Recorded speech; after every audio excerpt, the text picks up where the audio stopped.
마태복음 24장 3절에서 14절 말씀 한 절씩 교독하도록 하겠습니다.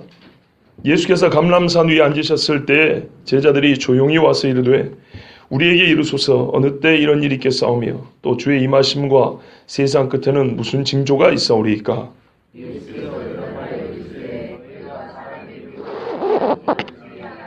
많은 사람이 내 이름으로 와서 이르되 나는 그리스도라 하여 많은 사람을 미혹하리라.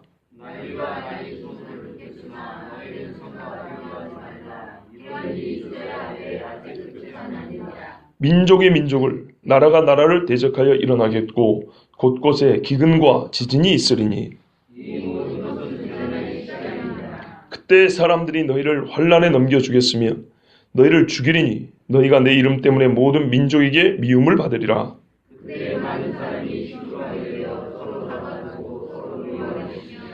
거짓 선지자가 많이 일어나 많은 사람을 미혹하겠으며 그러나 끝까지 견디는 자는 구원을 얻으리라.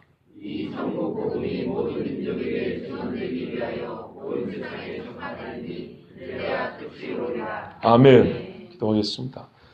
거룩하신 아버지 하나님, 오늘도 말씀 주셔서 감사합니다. 성령의 감동과 은혜가 충만하게 하옵시고 우리의 속생각이 성령의 말씀하심과 일치하게 하여 주시옵고 주의 말씀이 내 마음속에서 거할 바를 찾지 못하는 것이 아니라 완전히 연합되는 복된 시간 되게 하여 주시옵소서. 우리의 눈을 밝혀주시되 우리 경건의 능력을 더하여 주시옵고 정말 이 시대를 빛으로 살아갈 수 있는 하나님의 자녀들 되게 하여 주시옵소서. 생명길에서 벗어나지 않게 하여 주시옵소서. 이종의 입술에도 할 말을 담아주시고 진리만 증거케 하여 주시옵소서. 예수 그리스도의 이름으로 기도하옵나이다. 아멘. 이제 본격적으로 주님 다시 오신 때와 세상 끝의 표제에 관한 말씀이 본격적으로 주어집니다. 그래서 이 설교를 하면서 여러분 두 가지 당부를 드리고 싶습니다. 하나는 여러분 그동안에 많은 말씀들이 시작이 있고 끝에 관한 말씀이 있습니다. 즉 시작부터 끝까지. 그렇다면 끝에 갈 때는요 뭐라 할까요? 그 전에 있었던 모든 말씀을 포괄하여 봐야 됩니다. 그러니까 앞부분 따로 고기는 머리부터 꼬리까지 잘라서 먹을 수 있지만 말씀은 그렇게 되는 게 아니고요. 깔때기처럼 이렇게 시작이 됩니다. 우리에게 희미하고 넓게 퍼져있던 말씀들이 좁혀지고 모아지고 하나로 모아지는데 이 모아진 데는 어떻게 해요? 이전에 있던 것들이 다 들어있고요. 다 포괄되고 다 연결되고 다 종합되어 있어야 됩니다. 무슨 말이냐면 종말에 관한 말씀을 읽을 때는 이전에 우리가 알고 있던 모든 성경 지식을 총동원한다는 얘기입니다. 종말만 따로 띄면 안 돼요. 즉 창세기부터 무슨 말을 했는가를 봐야 됩니다. 봐보세요. 창세기에 여자의 후손과 뱀의 싸움이 돼 있죠. 마지막에. 그죠? 바로 그겁니다.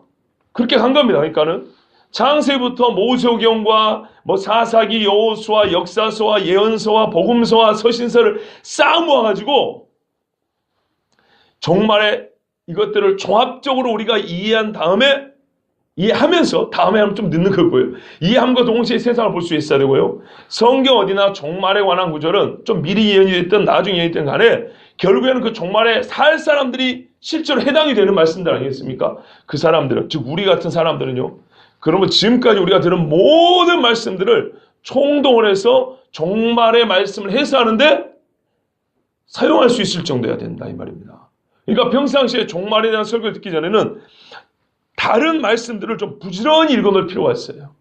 그리고 종말에 관한 이야기도 부분적으로 주어졌던 것 또는 희미하게 주어진 것들을 좀 잘 듣고 기억하실 필요가 있습니다. 왜냐하면 예수님도 읽다 보면 나오면 다니엘 이야기도 하고 있고요. 옛날에 사도들도 요엘 이야기도 하고 있고요. 우리 이미 봤지 않습니까? 구약의 선지자들 얘기를 빼놓지 않고는 포함시키지 않고는 종말에 관한 얘기를 할 수 없다는 거. 그렇게 보셔야 된다는 겁니다. 그러니까 어떤 분이 종말 푼다고 요한계시록만 갖다 읊어대면 곤란하다 이런 말입니다. 두 번째는요. 24장, 25장은 제가 안 그래도 목소리가 크지만 제 목소리가 더 커질 수 있습니다. 여러분 나무라는 게 아니고 매우 중요한 부분이고 말 그대로 마지막을 선포하는 말씀이기 때문에 말씀의 성격상 조용조용히 외쳐서는 안 되는 겁니다. 여러분 연극 배우 또는 영화 배우가 대본을 받아가지고 리딩을 합니다. 그러니까는 촬영 들어가기 전에 자기들끼리 먼저 읽어요. 실제처럼 읽거든요. 여봐라! 이러면서 진짜 하는 것처럼 읽어요, 자기들끼리. 분장도 안 하고 복장도 안 갖추고 있어도 앉아서 읽는데도. 근데 그때부터 이미 여봐라 저놈을 당장 옥에 갖다 쳐. 이런 거 사람은 연기가 안 된다고 이렇게 쳐버리는 거예요.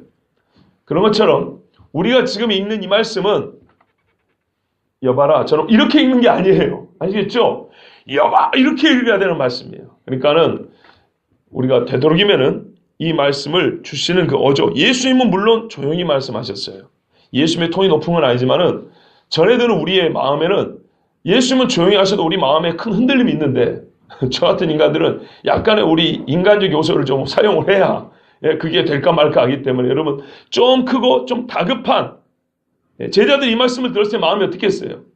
그렇지 않겠습니까? 그 심정으로 전하려고 애를 쓸 테니까 여러분 혹시 좀 귀가 아프고 심장이 좀 뛰고 밤에 잠을 자려고 하는데 무서워서 잠을 좀 못 자겠어요. 그거 당연한 거예요. 그 정도 긴장 없이 마지막 때에 들으면 안 돼요.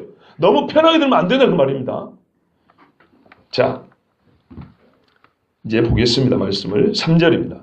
예수께서 감람산 위에 앉으셨을 때 제자들이 조용히 와서 물었습니다. 우리에게 이루소서 어느 때 이런 일이 있겠사오며 또 주의 임하심과 세상 끝에는 무슨 징조가 있사오리까? 지난주에 들으신 분들은 다 이제 아실 겁니다. 물론 기억이 안 날 수 있기 때문에 잠깐 정리를 해드리면 예수님이 성전을 나가시는데 제자들이 갑자기 난데없이 같은 유대인이면서 성전을 보십시오. 이 멋진 걸 보십시오. 이랬단 말이에요. 이해가 안 되는 이야기입니다. 보통 우리가 역사적 배경에 능통한 나머지 당시 성전이 얼마나 아름다웠으며 휘황찬란했으며 거대했으며 저 멀리서 햇빛이 비치면 완전히 순금으로 지어진 성전처럼 보였다고 그랬어요. 그걸 예수님 앞에 자랑한 거다. 그러나 이거는 전혀 문맥을 무시하고 성전의 아름다움에 대한 역사적 배경을 가진 그 배경시직 자랑하는 것밖에 안 된다 그랬죠. 예수님도 유대인이고 제자들도 유대인이고 지그들이나 예수님과 똑같이 갈릴리 촌놈들이 올라와가지고 이렇게 뭐 자랑하고 보여주고 할 필요가 없다 이 말입니다. 몰라도 같이 모르고 알아도 같이 알고 왜 갑자기 또 난데없이 그동안도 여러 번 댕겼는데 왜 갑자기 이 자리에서 그걸 말하느냐. 예수님이 23장 말미에 황폐해야 된다고 그랬다고요. 무너진다 그랬고요. 인자가 주의 이름으로 오시는 이여 찬송하려로다. 찬송이 불려지기 전까지는 나를 보지 못한다 그랬는데 예수님은 자기 집 성전에 오신단 말이에요. 그 말은 무너져서 얘가 다시 세워지고 나를 부르면 그때 내가 이 성전에 들어간다는 얘기죠. 그러니까 이 기가 막힌 일이 있어야 되겠습니까? 아무리 그래도 그렇지. 이게 지금 2번이나 부르셨는데 2번 무너지. 아니 한 번 또 물고 이번에 또 무너지면 아이 세상에 이걸 어떻게 다시 세운단 말이야. 선생님 그래도 그렇지 보십시오. 이거 지금 무너져야 되겠습니까? 아니 이걸 좀 보세요. 이런 뉘앙스로 읽어야 된다 그랬죠. 그런데 우리 주님이 단호하게 말을 했어요. 처음에는 황폐해야 된다 그랬는데 황폐함의 구체적인 내용을 말해줍니다. 돌 하나도 돌이 남지 않는다. 돌을 만들고 뭐랄까요 블럭 쌓는 것처럼 홈이 있어요. 이렇게 딱 끼우게 돼 있다고요. 근데 이게 무너질 정도면 얼마나 황폐화된지 아예 그냥 작자로 깨버렸다는 얘기입니다. 자, 이 예언의 말씀을 예수님 한 번 더 하시니까 제자들은 기가 막혔겠죠. 지금까지 우리 예수님 농담한 적 없고 거짓말한 적 없어요. 그럼 이게 진짜인데요. 이제는 이 말에 대해서 진위 여부를 따질 문제는 아니고 이건 진짜인데 문제는 어느 때예요. 언제? 도대체 중요한 일일수록 우리는 언제를 물어봅니다. 사건의 시와 때와 정확히 중요하죠. 그래서 물어보는데요. 왜 언제 이런 일이 있겠사오며 그러니까 성전이 그렇게 돌 하나도 돌이 남지 않고 무너지는 일이 언제 있겠습니까? 유대인 입장에서 이거는요. 나라가 무너지는 거 똑같은 이야기거든요. 나라가 무너질 때 성전이 같이 무너졌지 않습니까? 나라가 세울 때 성전이 세워지는 거고요. 그리고 또 하나는 주의 임하심과 세상 끝에는 무슨 징조가 있사오리까? 이거는 종말의 이야기인데요. 주님이 다시 오신다는 이야기입니다. 그럼 제자들이 주님 재림에 대한 예언을 이미 알고 있었다는 것이고 그런데 이거를 성전의 무너짐과 연관이 시켰다는 것. 이것을 우리가 이해하려면 23장 말미를 봐야 된다고 그랬죠. 23장 말미를 우리 이미 들었기 때문에 이 두 가지 질문이 같이 연결되어 나온다는 것이 하나 이상하지 않습니다. 그런데 신학자들조차도 하나님의 말씀에 이 상황적 맥락하고 이 문맥을 보지 않고 예루살렘 성전의 그 휘황찬란한 것만 관심을 집중을 해가지고 배운 것을 그렇게 막 성도들에게 잘하고 학생들에게 말하는 거야. 그때 당시 이러다 보니까 이 두 질문이 같이 나온 게 이상한 거예요. 이상해 보입니다. 생각해보세요. 왜냐하면 예수님이 앞에서는 성전에 무너진 것만 얘기했는데 왜 갑자기 제자들은 매우 신학적인 질문, 종말에 관한 질문을 여기에 함께 했냐 이 말이죠. 그래서 어떤 사람들은 뭐라고 말해요? 이거는 후대에 덧붙인 거다.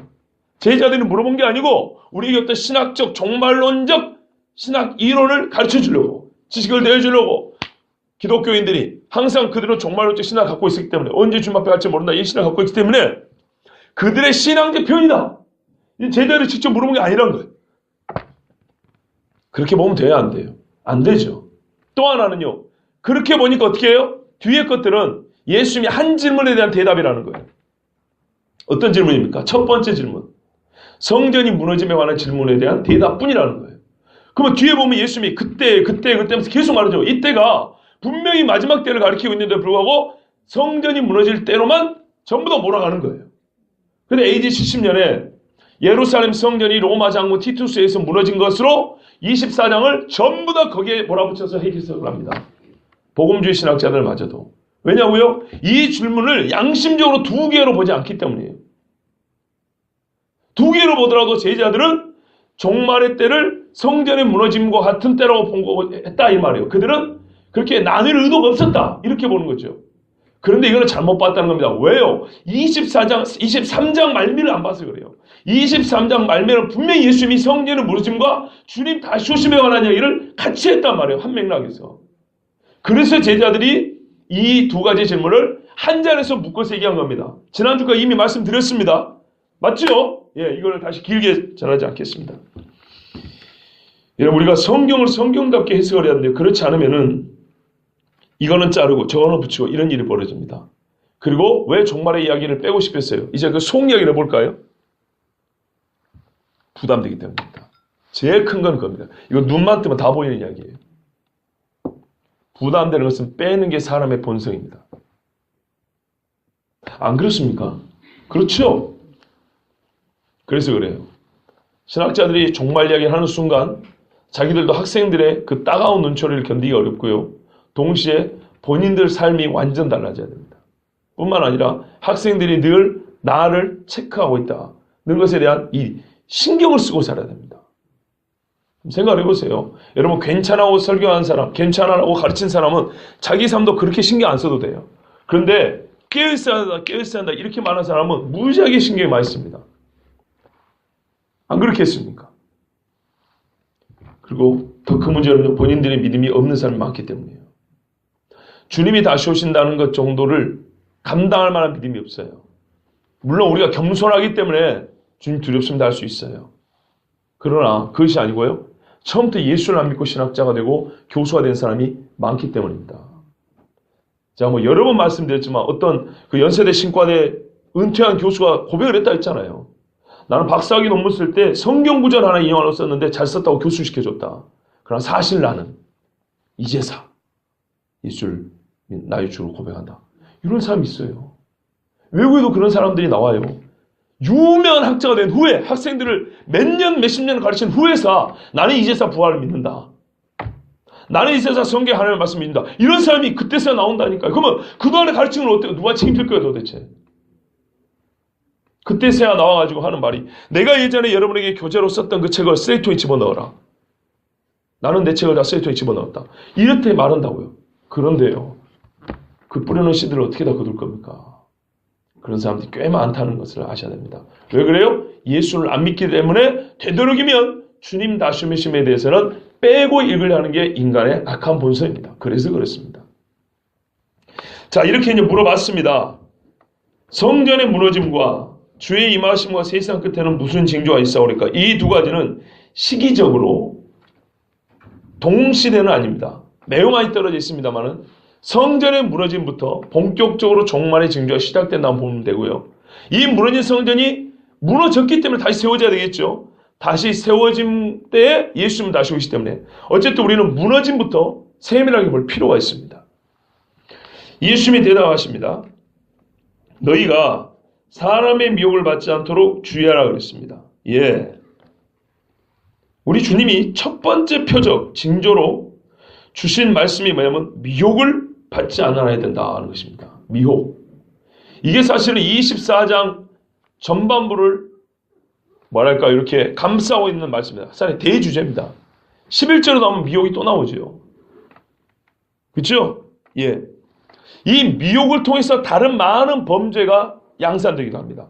한번 마음을 뺏겨버리면 그 다음 죄들은 쉽게 지을 수 있습니다. 미혹을 안 받아야 됩니다. 많은 사람이 넘어지는 이유가 미혹입니다. 실제로 이거는요, AD 70년에 성전이 무너질 쯤에도 이런 일이 있었습니다. 그때 당시에도 많은 사람들이 자기가 그리스도라고 한 사람들이 있었습니다. 그리고 그 후에 로마가 유대인을 완전히 없애버릴 때가 있었거든요. 대박해식이라는 데가 있어요. 기독교인들도 함께 있을 때. 그때 유대는 여전히 100년, 200년 가까이 지날 때 동안에도 자기가 그리스도라고 해서 나를 따라했던 사람들이 제법 많았습니다. 아시겠죠? 예수님이 오셔갖고 승천하신 후에도 자기가 그리스도라는 사람이 많았어요. 그럴 수밖에 없는 게 그리스도라고 자기를 공공연히 알렸던 예수님이 계셨잖아요. 그죠? 그런데 그들 눈에는 죽은 것밖에 안 보였단 말이에요. 부활한 걸 못 봤죠. 그러니까 이제는 내가 그리스도다 이렇게 속이면서 나오는 사람들이 많았고, 그래서 우리가 로마를 뒤집어 엎어보자. 나사렛 예수는 로마를 뒤집지 못했는데 나를 따르면 뒤집을 수 있다. 이래가지고 많은 거짓 그리스도인들이 나왔습니다. 거짓 그리스도가. 지금도 마찬가지입니다. 많은 사람이 내 이름으로 와서 나는 그리스도하여 많은 사람을 미혹하라. 이것이 그때와 지금의 공통적인 현상입니다. 여러분, 요한복음 5장 43절에 보면 나는, 예수님은 내 아버지의 이름으로 왔으며 그랬어요. 무슨 말이냐면 예수를 다르게 이름을 붙이면 뭐라 했어요? 임마누엘, 엘이라 그랬죠. 우리와 함께 하신 하나님이라 그랬단 말이에요. 임마누엘로 왔으되 사람들은 영접지 아니했다 그랬어요. 그런데 다른 사람이, 중요합니다. 다른 어떤 사람이라고 특정이 됐어요. 그 다른 사람이 뭐라 그러냐면 자기 이름으로 오면 영접하리라 이렇게 돼 있어요. 얼마나 웃기는 이야기입니까? 너희가, 유대인들이 말이죠. 잘 보세요. 유대인들이 나 예수는 하나님의 이름 엘로 왔는데, 임마누엘로 왔는데 영접지 아니하였으나 너희가 나중에는 다른 어떤 인간이 자기 이름으로 올 때는 영접하리라. 영접한다는 건 뭐예요? 어떤 분으로 영접한다는 거예요? 그리스도로 영접한다 이 말입니다. 메시아로. 그런데 그런 일이 AD 70년에도 있었어요. 많이 있었어요. 그러면 마지막 때는 어떻게 해요? 당연한 이야기죠. 이 일로 말미암아 많은 사람들이 미혹을 당할 겁니다. 우리에게 주어진 제일 큰 미혹이 뭐라고요? 어떤 사람이 이제는 예수 이름으로 와서 미혹한다는 거예요. 잘 봐보세요. 우리 집이 뭐냐면 많은 사람이 내 이름으로 와서 그랬어요. 아까 요한복음에는 뭐냐면요. 잘 보세요. 내가 나를 보내신 하나님의 이름으로 왔을 때 너희가 영접지 아니하였다. 그런데 다른 사람이 자기 이름으로 올 때는 영접한다. 근데 예수님 지금 뭐라 했어요? 다른 사람이 내 이름으로 올 때 너희가 미혹을 당한다 이렇게 돼 있어요. 어떤 놈이 자기 이름을 걸고 하던 미혹을 당하는 일도 있고요. 또 어떤 사람이 내가 예수다 이렇게 와도 미혹을 당한다는 얘기예요. 마지막 때는 이게 더 만연하다는 겁니다. 그럼 영접은 어떤 의미라고요? 장군도 아니고 선생도 아니고 메시아 그리스도로 영접한다는 뜻입니다. 생략된 말이. 그러니까 나는 그리스도로 영접하지 않냐고, 메시아로 영접하냐고, 어떤 사람이 지 이름으로 와도 영접하고, 그 거짓말쟁이가 나는 예수도 하고 거짓말로 와도 영접하고, 이와 같은 일이 종말 때는 부지기수로 일어난다는 겁니다. 아니, 우리나라에도 인터넷에 찾아보면 자칭 예수가 수십 명이라잖아요. 자칭 자기 이름이 예수래요. 호적에 드는 김아무개가 있어요. 근데 자기가 예수라고 그래요. 보세요. 내 이름으로 온다 그러잖아요. 그럴 다른 사람들이 얼마나 많습니까? 뭐 유명한 이단들도 뭐 그런 인간들이 있지요. 예. 그 다음입니다. 난리와 난리 소문을 듣겠으나 너희는 삼가 두려워하지 말아야 한다. 이런 일이 있어야 돼. 아직 끝은 아니다. 예, 여기 난리는 뭐냐면요. 전쟁입니다. 전쟁. 전쟁을 난리라고 써놓은 겁니다. 그 다음에 이 전쟁들이 있고 또 전쟁에 소문이 있다고 그랬어요. 야, 이 부분 중요합니다. 여러분, 어떤 거는 가짜 전쟁이라는 거예요. 진짜 전쟁이 있어요. 어떤 거는 진짜 전쟁이 있지 않은데 꾸며낸 전쟁이 있어요. 그래서 그것 때문에 사람들은 더 공포심. 여러분, 전쟁만큼 사람을 두렵게 만드는 게 없지 않습니까? 그렇죠. 여러분, 인터넷에서 핵폭탄이나 수소폭탄 폭발을 봐보세요. 진짜요? 사단의 눈깔을 보는 것 같아요. 얼마나 제가 한때는 그걸 일부러 몇 개 찾아봤어요. 이게 얼마나 무시무시한 건가. 진짜 지옥의 불길을 보는 것 같아요. 수소폭탄 하나 터지면요. 어마어마합니다, 진짜.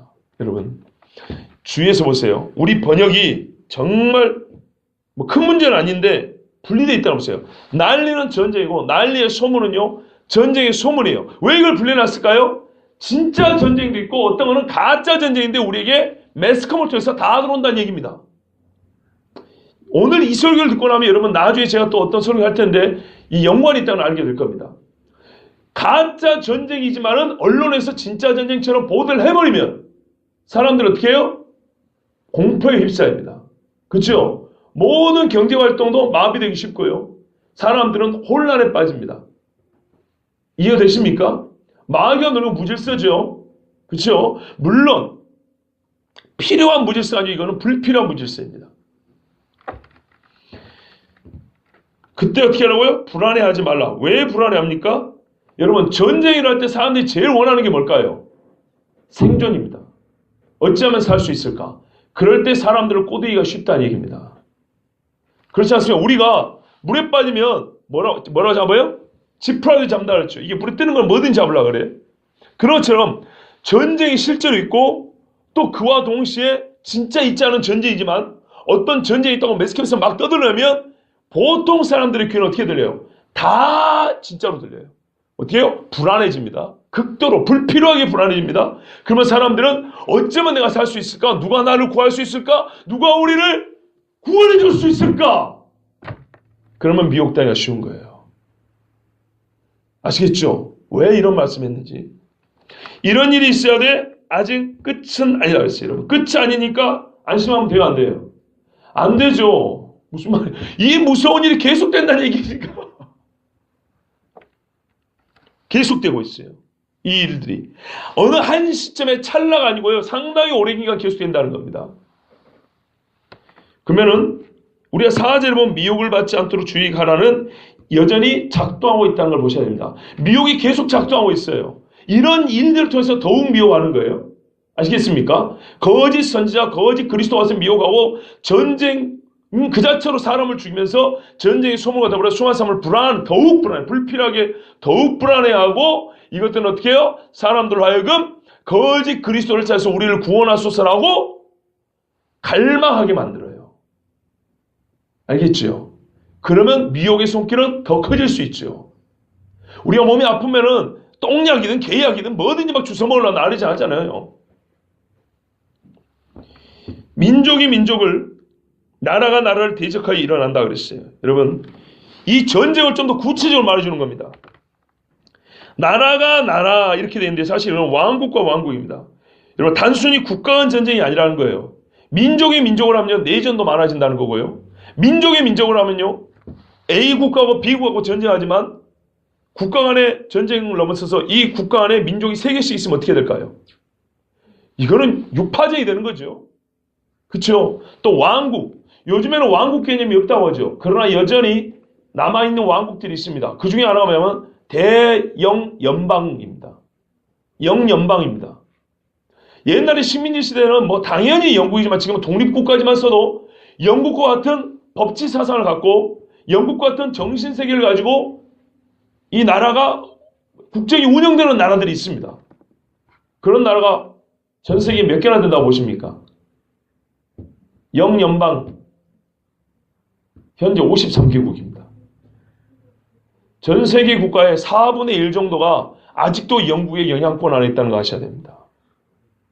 그 중에 대표적인 나라는 우리가 알다시피 캐나다, 호주, 뉴질랜드, 인도, 싱가포르 또 아프리카에 세번 많은 나라 그런 데는 좀 약한 나라들이지만 하여튼 상당히 많은 나라들이 영국의 영향권에 아직도 있습니다. 쉽게 말하면 무슨 말이에요? 영국이 전쟁할 때 얘들아 같이 좀 가자 하면은 이 사자 새끼들, 영국은 상기 사자거든요. 이 사자 새끼들이 엄마 같이 가요 이렇게 따라올 수 있는 사람 그런 나라들이 이렇게 많습니다. 아직도.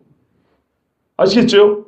왕국이 왕국을 대적한다는 것은 일개 국가의 싸움을 넘어선다는 겁니다. 동맹과 연합국 체제로 대형 전쟁이 일어날 수 있다는 얘기입니다. 이미 우리는 2차례 경험했습니다. 자, 직접 했다는 게 우리 인류는 2차례 경험했습니다. 그리고 지금도 이럴 가능성이 있다는 건 여러분 다 아시죠? 금세라도 이런 일이 벌어질 가능성이 있다는 거 아시죠? 모르십니까? 가능성이 있습니다. 언제라도 될 수 있으나. 뭐 그런 것까지는 제가 세밀하게 말씀드리지 않고 여러분 진짜 이거야말로 지나간 뉴스들만 이렇게 검색해와도 다 알 수 있는 이야기입니다. 그때 전쟁은 아마 이스라엘과 관계가 있을 것이라 이렇게 보는 것이고요. 뭐 그건 또 다른 시간에 말씀드렸습니다. 제 말을 오해 안 하시기 바랍니다. 뭐 영연방과 누구를 싸우 이런 의미가 아니고요. 아니 무슨 왕국 개념이 있단 말이냐 요즘 사이에 요즘 시대에 그렇지 않다 이 말입니다. 아직도 왕에 의해서 영향권이 있고 그 왕 시대에 맺어졌던 혈연과 같은 그런 국가 간의 연합체들이 여전히 있답니다. 영연방 같은 경우도 매년 한 차례씩 모여요. 연방국가 회의로 53개 수장들이. 그런 시대를 아직 우리 살고 있다는 거 아셔야 되고요. 그래서 이게 여전히 고대사의 왕정체제만 말한 게 아니고 마지막 때도 민족끼리 또는 왕국끼리 그러니까 우리가 생각하는 국가 개념을 넘어서는 전쟁들이 밀어난다 이런 말입니다. 국가로만 생각하면 오산이라는 거예요. 그 다음에요. 어떤 일들이 벌어집니까? 지진이 있습니다. 기근이 있습니다. 여러분 전 세계가 이토록 굶주린 적이 없습니다. 우리는 이렇게 말씀드리면 잘 감이 안 올 겁니다. 우리가 이렇게 쌀밥 먹고 산 지가 얼마나 됐고 요즘에는 고기를 뜯어 먹고 얼마나 잘 먹고 사냐 살기 좋냐 아니에요 여러분. 정말 우리가 잘못된 사고방식에 사로잡혀 있어요. 빚 없이 보리밥 먹을 때하고 빚지고 고기 뜯어 먹는 거하고 어느 게 더 살기 좋다고 생각하십니까? 우리가 먹는 것에 모든 인생의 가치를 부여한 시대를 살고 있기 때문에 먹을 수 있다면 즉 우리가 육체적인 어떤 만족을 취할 수 있으면 우리가 좋은 시대, 발전한 시대, 바른 시대를 살고 있다고 이미 우리는 그렇게 착하게 얘기하고 있어요. 바른 시대, 좋은 시대, 살기 좋은 시대는요. 먹는 걸로 판단이 되는 시대가 아니에요. 보다 인간답게 사는 거예요. 예? 근데 지금은 육신적 자아를 만족하는 것들만 충분히 주어지면 그것이 살기 좋은 시대라고 생각하는데 그렇지 않고 지금도 옛날 노예 시대와 달리 돈의 노예가 됐다. 인의 노예가 됐다. 인기의 노예가 됐다. 성의 노예가 됐다. 여러분 옛날에는 진짜 인신구속을 당할 때만 노예라고 그랬어요. 그러나 지금은 이미 노예처럼 살고 있는 사람이 얼마나 많습니까? 인간으로서 누려야 될 소위 정신적 만족, 영적 만족 이런 것 없이 육적 만족에만 치우치게 하고 그것이 인간답게 사는 것이냐? 소나 돼지처럼 배만 많이 부르면은 사람이 사람답게 사는 것이냐? 그렇게 가르치고 그렇게 생각하고 살아가게 만들었고 우리가 지금 그렇게 살고 있습니다. 기근이 무지하게 많습니다. 세계의 절반은 굶어 죽습니다. 여러분 아세요? 5초에 한 명씩 어린애가 지금 굶어 죽는다는 거 아세요? 질병에 굶어 죽는 애들이 평균 5초에 한 명입니다. 똑 하나 죽었습니다. 왜 그럴까요? 주로 아프리카나 남아시아 쪽 애들이죠. 왜 이렇게 죽습니까? 걔들이 원래 그 못 사는 땅에 사람들이 미쳤다고 그런 데 가서 살겠습니까? 좋은 땅들이었어요. 사람이 살만한 땅이니까 가서 정착을 하는 겁니다. 근데 왜 죽습니까? 정착했던 땅을 사람들이 못 살게 만들어버렸기 때문에 죽는 것입니다. 뭐 자연 환경 오염됐어요? 천만의 말씀요. 아니면 인위적인 내쫓김입니다. 농지에서 내쫓고요. 토지에서 내쫓고요. 초목지에서 내쫓는 겁니다. 이거는 또 많은 설명이 필요합니다. 그래서 사람이 사람을 내쫓아서 수요에 말하는 부처먹을 땅이 없게 해가지고 굶어 죽게 만든 겁니다. 비가 안 와서 그런 게 아니에요. 비가 안 오면 요즘 같은 세상에 기술력 되면요. 땅 파서는 지하수로 될 수 있어요. 그렇지 않습니까? 지금도 메말라 붙은 땅들에 선교단이 가가지고 지하수 파잡고 물 주잖아요. 그 나라가 만약에 그런 기술을 거기다 사용하기만 하면 돈을 거기다 쓰면 물 마시고 살 수 있어요. 사람들의 악행으로 말미암아 많이 죽는 것입니다. 아프리카에서 애들이 얼어 죽는다는 말이 이해가 되세요? 얼어 죽습니다. 소아는 머리가 차워지면 죽어요. 그래서 뜨개질로 털모자 만들어가지고 보내주고 그러지 않습니까?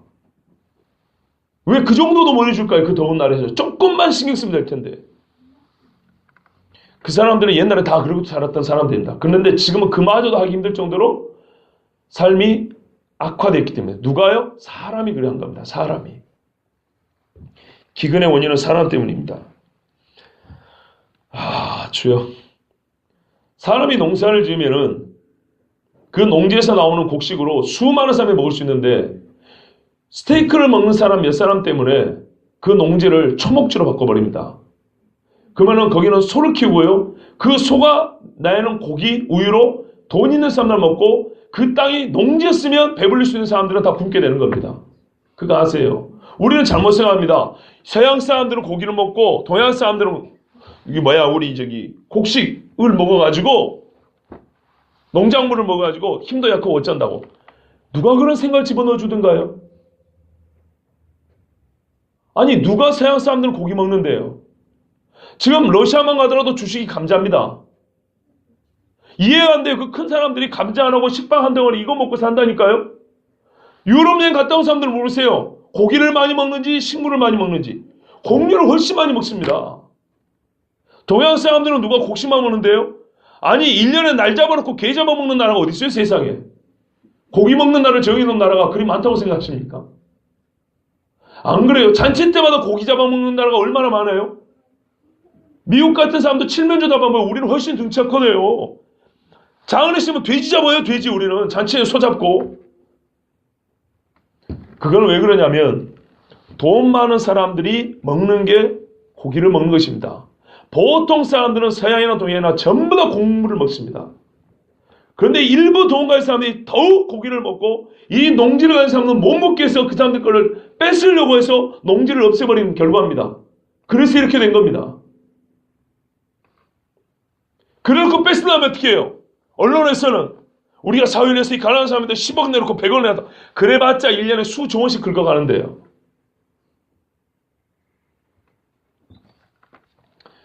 전 세계 사람들의 주식은 곡물입니다. 유럽의 곡식은 식량은 어느 나라가 되는지 아십니까? 프랑스가 됩니다. 전 세계 맥주는 어디서 나옵니까? 어디서부터 나옵니까? 맥주는 보리가 있어야 됩니다. 유럽에서 나온 거 아닙니까? 포도주는요. 송아시아나 유럽에서 나온 거 아닙니까? 농작물 내지는 농가공식품의 전문가들은 유럽 사람들입니다. 왜 유럽 서양 사람들이 고기를 먹고 산다고 생각하시죠? 이게 우리가 잘못 생각하는 착각이란 말이에요. 이런 생각을 우리가 주입받았고요. 그걸 그냥 아무 비판 없이 들은 거예요. 역사에 대해서는 한 줄도 안 읽어봤기 때문이에요. 과거 역사에도 이렇게 학교에서 주는 대로 잘못된 걸 배우고 있으면 어떻게 하면 학교에 틀렸다는 말은 아니고요. 우리가 이렇게 비판 없이 찾아보지 않고 생각만 안 해보면 되니까 정말에 대해서 이 세상에 끌어간 대로 지금 시대는 그렇게 사는가 봐. 이게 옳은가 봐. 이렇게 가는 거예요. 안 그렇습니다. 여러분, 몽골 사람들은 주식이 뭡니까? 양고기 아닙니까? 동양 사람입니다. 바닷가에 사는 사람들 못 먹어요? 고기 먹습니다. 물고기지만 주식이 고기입니다. 그렇죠? 동양이나 서양 할 것 없이 물가 사람들은 고기 먹고 삽니다. 초목에 사는 사람들은 또 고기 먹고 삽니다. 농지에 사는 사람들은 곡식 먹고 삽니다. 그러나 저러나 곡식 먹고 삽니다, 여러분. 옛날에 봐보세요. 애굽으로 곡식 사러 갑니다. 그렇죠? 아프리카 사람들 다 사냥 가고 과일 따 먹고 살아요? 농사에서 곡식 먹고 살아요. 하나님이 처음부터 주신 생존의 원리가 그래요. 사람들은 곡물을 먹게 돼 있어요. 괜히 흥분했어요. 왜냐하면 여러분, 우리가 생각하고 당연하다고 생각하는 것들이요, 사실 조금만 생각하면 얼토당토한 게 너무나 많아요. 예수 믿는 사람 어쩐다고요? 생각을 접고 믿는 게 아니고 생각하라 그런다고. 성경 너희는 생각하라 그런다고요. 세상 사람들보다 우리가 적어도 상식 수준도 높아야 되는 것입니다. 왜냐하면 성경이 우리 모든 세상의 본질을 가르쳐주고 있잖아요. 체계와 틀을 형성해 주잖아요. 그런데도 불구하고 우리가 일반 사람들에게 우리가 상식에서 밀린다는 것은 이해가 안 되는 거예요. 말이 안 되는 거예요. 그 말을 우리가 무슨 시사평론지를 봐야 된다, 우리가 무슨 신문을 많이 해야 이게 아니고요. 성경만 가지고 세상을 보는 시간을 조금만 더 가지면 충분히 알아낼 수 있는 것들이에요. 저희 집에 신문 하나 안 옵니다. 저희 인터넷 서핑 그렇게 많이 안 합니다, 여러분. 여러분 모처럼 그렇게 많이 안 합니다. 이 기근, 그 어느 때보다도 지금 굶어 죽는 사람이 많다는 것. 5초에 한 번씩 어린애가 질병도 아니고 폭력도 아니고 굶어 죽는다는 것. 이거 아셔야 됩니다. 그 다음에 우리 번역에 빠졌어요. 정말 저는 이 삭제한 이유를 묻고 싶어요. 이 저주받을 인간들. 역병이 있어요. 역병. 전염병. 전염병을 빼고 번역을 안 했어요. 정말 하나님 앞에 벼락을 맞아 죽어도 시원찮을 사람들이에요. 보세요, 여러분. 그 어느 때보다도 전염병이 많은 시대에 살고 있잖아요. 1년에 한씩 새로운 것들이 나옵니다. 도대체 어디서 나옵니까, 그것들은? 제가 2011년도에 이 조류독감에서 우리 청소년 애들한테 제가 그때 청소년들 맡았기 때문에 설교를 했거든요. 여러분, 그거 아십니까? 모르죠, 그거라고 하니까. 영국 같은 데서는요, 광우병 걸릴 수 있죠. 광우병 걸려서는 우리나라는 어떻게 해요? 무조건 살처분이죠. 땅에다 묻어버리죠. 짐승들이요 울부짖어요. 생리장을 해버리니까. 여러분, 이건 하나님이 시킨 일이 아닙니다. 영국 같은 경우는 어떤 사례 아니냐? 소가 광우병에 걸렸어요. 그런데요, 치료를 해가지고요, 그 다음에 소위 말하는 미스터 소대회가 있거든요. 미스터 미스 소대회가 있어요. 거기서 1등한 거 아십니까? 찾아보세요. 거짓말이가. 그런 사례도 있어요. 이 광우병이나 조류독감 같은 이런 전염병을 무조건 막는다고 살처분하는 게 아니에요. 충분히 고칠 수 있고요. 다른 방법으로 예방이 가능해요. 그런데 무조건 죽여버린다. 왜요? 죽고 나니까 당장 계란값 오른다 그랬죠. 계란값이 오른다는 말이 무슨 말입니까? 서민들의 삶이 궁핍해지고요. 통제가 쉬워진다는 얘기입니다. 뭔 이런 일이 익숙해지면 어떻게 해요? 뭔 일만 생기면 전염병만 생기면 사람도 이제 무조건 살처분이에요. 세상이 어디로 가는지 잘 보셔야 돼요. 여러분, 메르스가 걸렸을 때, 메르스가 작년에 난리였죠. 솔직히 메르스 죽은 사람 몇 명입니까, 우리나라에서? 얼마 안 돼요. 메르스 완치됩니까, 안 됩니까? 되죠. 그런데요, 그걸 생각 안 하고 메르스 걸린 사람, 전염병 강하다 그래서 죽이기 시작하면요, 걷잡을 수 없습니다. 제가 그래서 작년에 우리 김종성 성도님, 고대병원에 있을 때 우리 애들 데리고 댕겼잖아요. 마스크도 안 쓰고. 동부시일병원 댕길 때도 애들 데리고 신방을 댕겼어요, 일부러. 내 새끼는 뭐 안 아깝습니까? 걸려고 죽으면 어쩔 거예요.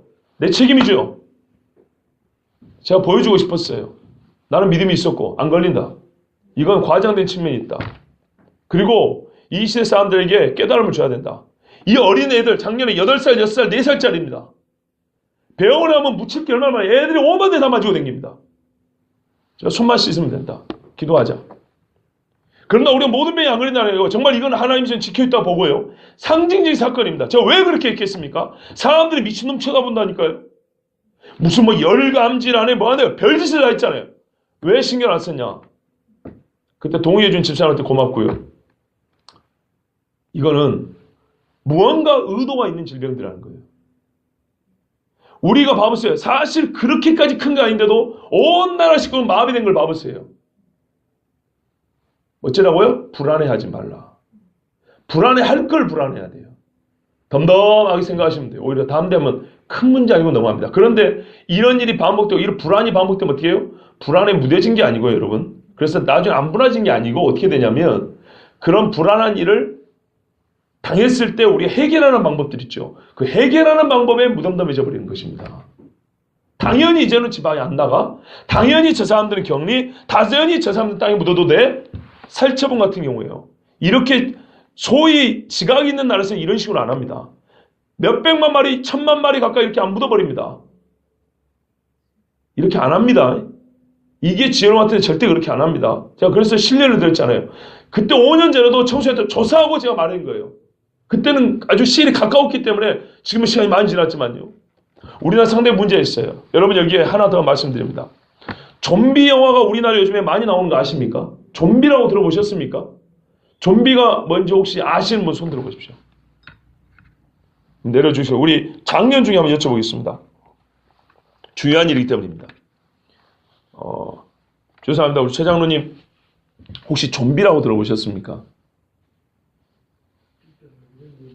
예, 감사합니다. 자, 그러면 그 중간쯤에 계신 김혜숙 집사님 좀비 들어보셨습니까? 아, 귀신같이 생겼죠? 어디서 봤죠? 귀신인가요?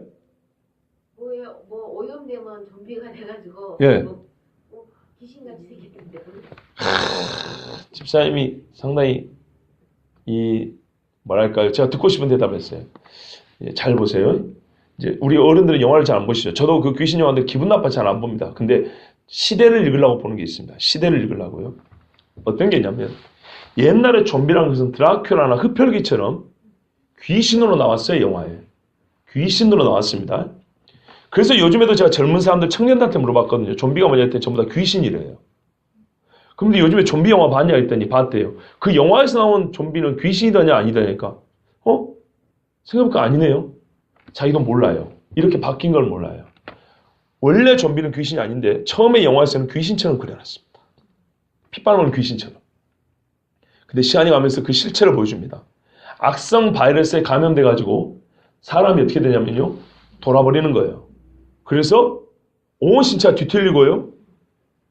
사람을 뜯어먹어요. 인육을 먹고 피를 빨아먹고 그래서 또 전염이 되는 거예요. 즉 사람을 귀신처럼 만들어버리는 바이러스입니다. 뇌를 갉아먹는 거죠. 쉽게 말하면.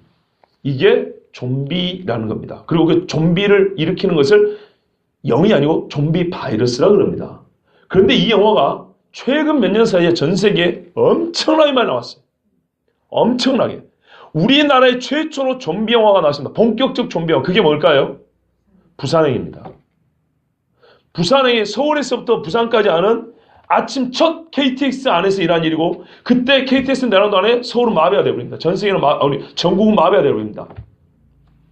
그래서 근데 그 영화에 보면 뭐가 나오는지 아십니까? 좀비 바이러스 걸린 사람은 귀신이 아니고 사람이고요. 바이러스에 걸린 겁니다. 그러나 가차없이 죽입니다. 근데 그 영화에서 명대사가 하나 있습니다. 저 새끼도 전염됐어! 이 순간 전염 안 된 사람도 좀비로 몰아붙이면 그 사람은 죽는 겁니다. 죽음으로 내몰리는 겁니다. 얼마나 무서운 일이 벌어질 수 있는지 한번 생각해 보세요. 좀비라는 이름을 가지고 지금 세상에 만연된 어떤 바이러스의 공포를 지금 얘기해 주고 있습니다. 그리고 그런 일이 충분히 일어날 수 있습니다. 지금까지 나온 것들은 어느 정도 제압이 되는데요. 만약에 제압이 안 되고 사람을 짧은 시간 안에 거의 미치광이로 만들어서 사람 뜯어먹게 만드는 그런 바이러스를 개발해서 퍼뜨려버렸다. 그래서 사람들이 진짜 귀신처럼 그렇게 사람을 뜯어먹고 피를 빨아먹고 이런 일이 벌어요. 제가 지금 드리는 말씀 여러분 허황되다고 생각하면 절대 안 됩니다. 그렇게 되면 어떻게 될까요? 이미 짐승을 살처보내는 것에 뭐랄까요? 익숙해져 있는 사람들 그리고 폭력이 난무하는 세상 속에서 어느 정도 웬만한 것들은 눈 하나 깜짝하지 않고 또 매우 이기적으로 살고 있는 우리 입장에서 누가 한 사람 메르스만 그래도 지 죽을까봐 이 짓을 하는 이 사람들이 정신이 해딱 떠난 사람이 있으면 여러분 어떻게 할까요? 물론 나 같아도 내 식구 보호하겠다고 몽둥이를 들고 서겠지만 기본적으로 사람들의 이미 이렇게 배경이 어떻게 해요? 사람 생명이 조그만 어떤 바이러스만 걸리고 이상증만 보여도 사람을 죽이는데 아무런 죄책감을 느끼지 않고 거리낌이 없는 시대로 지금 움직이고 있다는 이걸 아셔야 된다 이런 말입니다. 역병에 걸려서 전염병만 걸려서 우리가 언제 죽을지 몰라 이것만 생각하면 안 되고 역병에 걸릴 때 전염병과 직접적인 상관이 없어도 사람들은 과격한 폭력을 사용해서 서로가 서로를 죽이는 일이 충분히 가능하다 이런 뜻입니다.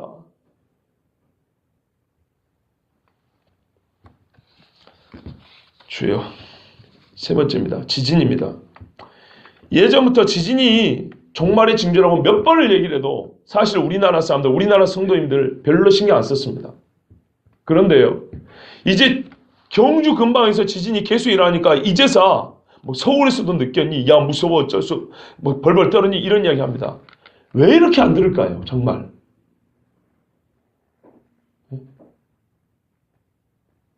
역병도 지금 사람들이 만들어서 퍼뜨리고 있다는 거 아셔야 됩니다.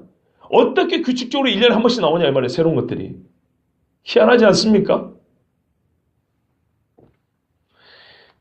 뭐 다른 이야기도 있습니다만 일단 이 정도 하겠습니다. 지진 다시 한번 볼게요. 지진.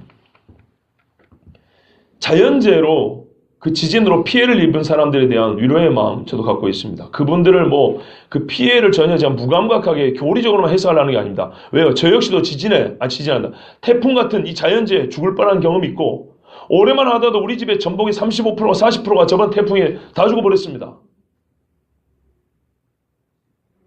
말하면 재산의 40% 가까이 잃어버렸다고 볼 수 있는 것입니다.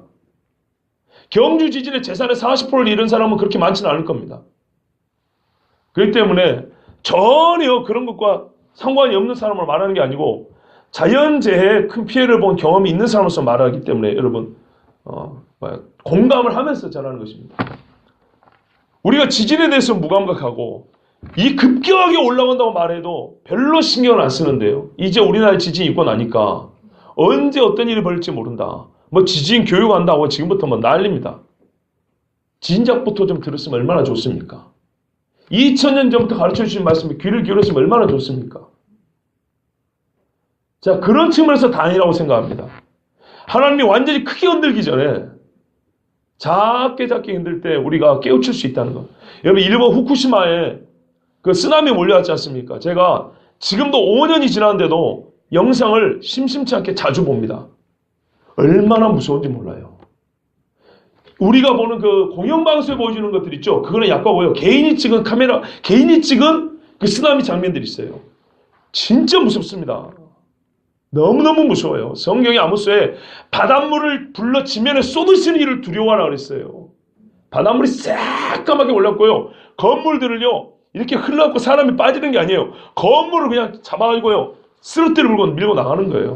우리 교회 같은 것들은 아예 그냥 자빠졌고 그냥 계속 집들이 밀려가는 거예요. 얼마나 무서운지 모릅니다. 저 넓은 들판이 전부 다 바닷물에 잠겨버리는 거예요. 기가 막힙니다, 진짜. 좀 봐보세요. 보라고 준 것도 안 보고 무감각했다는 건 우리의 게으름이고 우리의 죄입니다. 지금 당장이라도 우리 하나님이 서로를 뒤집을 수도 있어요. 기다려주심에 감사해야 되고요. 정말 하나님이 의인 10사람을 보시고 기다린다는 것에 참아주신다는 것에 정말 우리는 감사해야 됩니다. 이것들이 어떻게 됩니까? 고통의 시작이라, 재난의 시작이라 했어요. 정말 중요한 말이에요. 이 재난이 오딘이라는 말입니다. 오딘. 외우기 쉽습니다. 우리 오디 있죠, 먹는 거죠. 오디라고.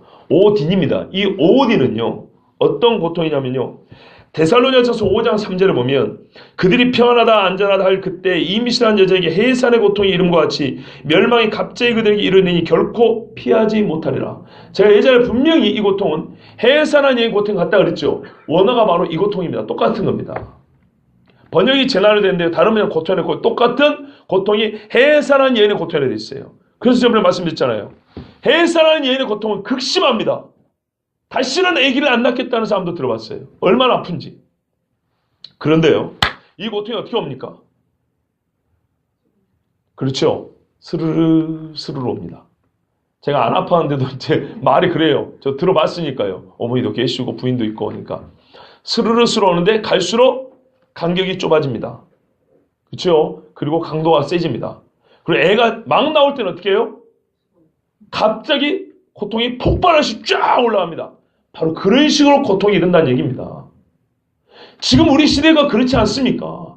지진만 보더라도 우리나라에 2만 번, 3만 번입니다. 1년에. 올해는 더 올라갈지 모르겠어요. 왕년에 그랬다는 얘기입니다. 못 느껴서 그렇죠. 고통이 시작하라 그랬습니다. 그래서 시작이라니까 우리 사람들이 아직 많이 남는데 이렇게 안심하면 안 된다 그랬죠. 여러분, 이 정도가 시작이면 이제 이게 점점 심해지면 어떻게 할까요? 이게 시작이랍니다. 시작. 몇 가지 예를 들어드렸습니다. 100m 경주하는데 땅 하고 시작됐어요.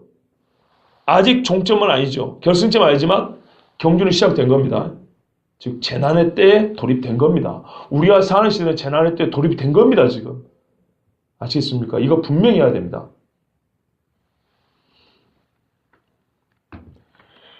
최종의 고통, 마지막 고통, 새 시대를 낳는 고통, 이게 임신한 여자의 고통인데요. 새 시대가 되기 위한 마지막 진통인데요. 극심합니다. 이 고통이 시작됐습니다. 지금은 서서히 스르르 이렇게 아프고 있으니까 우리가 잘 모르는데 이제는 우리 눈앞에 새빨갛게 타오르는 불처럼 드러날 것입니다. 이 고통이 요한계시록 6장에 보면 이렇게 되어 있습니다. 6장 1절부터 4절에 보면 어린 양이 7인 중에 하나를 떼는데요. 내 생물 중 하나가 우레소리같이 말하기를 오라! 이랬더니 흰 말이 오더란 거예요. 그 탄자가 활을 가지고 멸류관을 받고 나와서 이기고 또 이기려고 하더라. 싸움과 전쟁 이야기입니다. 둘째 인을 떼실 때 내가 들으니 둘째 생물이 말하되 오라! 그랬더니 붉은 말이 나오더라. 붉은 발이 나서 그 탄자가 허락을 받아 땅에서 화평을 제하여 버리고 서로 죽이게 하고 또 큰 칼을 받았더라. 역시 전쟁 상황이지요. 싸움과 싸움이 계속되는 겁니다. 그 다음에 5절에 보시면 셋째 인을 떼는데 셋째 생물이 오라 하기로 보니 검은 말이 오는데 그 탄자가 손에 저울을 가졌더라. 내 생물살부터 나는 듯한 음성을 듣니 한 데나리온의 밀 한 대요. 여러분, 밀 한 대가 하루 품삯입니다. 요즘 말하면 밀 한 대가 10만 원이라면 여러분 얼마나 인플레이션이 심한지 보십시오. 보리 속대로다. 또 감람과 포도주는 해치지 말라. 예, 직접적으로 여러분은 곡식은 이렇게 싹 쓸어버리는데 감람과 포도주같이 일본 과일류는 일부 남겨둔다는 겁니다. 그러니까 지금 점점 곡물들이 없어지죠. 기후 점점 시작이 되죠. 그런데 하나님의 언젠가 한번 확 쳐버리면 어떻게 돼요? 극심한 곡식 부족으로 인한 인플레이션은 물가가 올라간다 이 말입니다. 지금도 아프리카 어느 지역에는 국지적이지만 전 세계적 지금 국지적이지만 어떻게 해요? 저는 말씀드렸잖아요. 라멘 한 봉지 사러 리아카에다 돈을 가득 채웠을 것 같아요. 나오니까 어떻게 그 돈을 다 사람들이 훔쳐갔어요? 아니요. 돈 퍼놓고 리아카를 훔쳐갔다 그랬잖아요. 왜 그런지 아시겠죠? 라멘 한 봉지하고 리아카에 가득 치는 돈이 맞먹어요. 그럼 리아카는 얼마나 더 비싸겠어요? 1조 원짜리 지폐가 나왔다는 거. 한국식으로 말하면 1조 원짜리 지폐. 살겠습니까? 이건 실제라고 말했습니다. 홍성성대 저번에 찾아본 거 맞죠? 저분한테 확인해 보십시오. 그 다음에요. 넷째 생물에 청황생물이 나오는데 이름이 사망이요 음분이 그 뒤를 따르더라. 땅 4분의 1을 권세를 얻어 검과 흉년과 사망과 땅의 짐승으로서 죽이더라. 역병과 지진과 기근 흉년으로 죽입니다. 그 다음에 다섯째를 넘어 여섯째를 보면 큰 지진이 나매 해가 검은 털로 짠 상복같이 검어지고 다른 온통 피같이 뜨며 하늘의 별들이 무화과 나무 대표현들의 설익은 열매가 떨어진 것 같이 땅에 떨어지며 하늘은 두루마리가 말리는 것 같이 떠나가고 각 산과 섬이 제자리에서 옮겨지며 이것이 어떻게 해요? 환란의 초기에 있는 이야기입니다. 뭐 우리가 도입이 됐는데 아직 여기까지는 안 갔죠. 산이 옮겨지고 하늘이 검은 털로 짠 상복같이 검어지는 아직 여기까지는 못 보셨죠. 그렇죠? 이런 일이 일어나면 어떻게 해요? 재난이 시작되고 지금 여섯째 인까지 갔다. 스텝이 어느 정도 나아간지를 보셔야 된다 이 말입니다. 어쨌든 이것이 재난의 초기에 있는 일들입니다. 왜냐하면 지진까지 지금 얘기하고 있으니까요. 복음서와 계시록을 같이 봐야 됩니다. 우리가 마태복음 24장에 세 단계로 나눴습니다. 그리고 요한계시록 인과 나팔과 대접으로 환란이 세 단계로 나눠졌습니다. 오늘 첫 단계를 다 보려고 하는데 시간이 없어서 다 보지는 못할 것 같습니다만은 일단 이렇게 요한계시록과 마태복음은 연결이 되어 있다는 것 그리고 좀 가면 다니엘서와 즉 구약의 선지서와 연결되어 있다는 것을 볼 수가 있습니다. 자, 이럴 때 무슨 일이 있습니까? 9절을 보십시오. 그때 사람들이 이때입니다. 이런 많은 기근이 있고 전쟁이 있고 나라를 대지하고 지진이 있고 이 역병들로 사람들이 수많이 죽어갈 때 사람들이 동시에 너희를 환난에 넘겨주며 너희를 죽이리니 여러분 아니 지난 하나 배고픈 거 똑같고 전염병으로 죽는 거 똑같은데 왜 유독 그리스도인들 즉 그리스도의 제자들을 잡아 죽입니까? 본시 기근이 있으면 예수행들부터 입을 줄이는 것입니까? 그런 건 아니죠. 우리가 그래서 이렇게 받아요. 이와 동시에 어떤 또 다른 사회적 변화가 있다는 얘기입니다. 그렇지 않습니까? 이거는 봐보세요. 인과관계가 아니고 이때 동시로 이러한 일을 얘기해 놓은 겁니다. 기근이 있기 때문에 예수행위를 죽인다 이런 말 아니고 기근이 있을 그때 예수행위를 죽이는 어떤 사회적인 변혁이 일어난다 이 말입니다. 이와 같은 때 동시적으로. 아시겠죠? 우리 번역이 빠진 게 있어요. 그들이 너희를 환란에 넘겨준다 그랬어요. 그 다음에 너희를 죽인다는데 이 죽이는 것 사이에 고통을 받게 한다. 즉 고문한다. 핍박한다는 내용이 중간에 이걸 빼먹었어요. 이 빼먹은 인간들도 저주가 있을 것입니다. 왜냐하면 하나님의 말씀을 뺐기 때문입니다. 여러분 사람들은 누굽니까? 불신자죠. 왜? 너희라고 했기 때문에 너희와 그 사람들을 나눴으니까. 이게 환란의 초기에 있다는 겁니다. 대재앙이 오기 전에 아시겠어요? 대재앙이라는 데가 있어요. 우리 15절 이하 보면 그때 다니엘이 말한 바 여기 있죠. 유대인들은 산으로 도망하라 있죠. 이 날이 오기 전부터 그리스도인들의 대대적인 순교, 박해는 시작된다는 얘기입니다. 그러니까 이제 시작인데 뭐 이러면 안 돼요. 자, 사람들이, 불신자들이죠. 제자된 너희 그리스도인들을 환란에 넘겨줄 겁니다. 이 환란은 하나님의 심판과 재앙으로서의 환란이보다는 악한 사람들이 행하는 잔혹한 짓으로서 환란을 말합니다. 그렇지 않겠습니까? 아, 지진이야, 지나가 똑같은데 지그들은 지진에서 도망가 우리 보고 지진에 던져라, 죽으라고 던져요? 이럴 수는 없는 거죠. 흔들리는데 누가 누구를 잡아줘요? 그런 게 아니고요. 인위적인 그리스도인의 박해가 시작되고 그런 박해의 자리에 그리스도인들을 잡아 넘겨준다는 얘기입니다. 마치 예수님을 잡아주고 사도들을 잡아 공에 넘기는 것처럼. 그런데요, 놀라운 점이 아까 그것입니다. 왜 그리스도인들이 잡아 넘겨져야 하고 잡아 넘기면 고문하고 죽일 수도 있는 어떤 근거, 그런 사회적 합의, 이런 게 이루어질 수 있는 것입니까? 생각을 해보세요. 이거는 전 세계적인 현상이거든요. 전 세계적으로 이때가 동시적으로 어떤 일이냐면 그리스도인들은 잡아줄 수 있고요. 잡아갖고 넘겨주고 그러면은 당연하게 고문하고 죽인답니다. 그럼 이게 무슨 말이에요? 합법화되어 있다는 얘기거든요. 그리스도에 대한 핍박과 살해가 합법화되어 있다는 거거든요.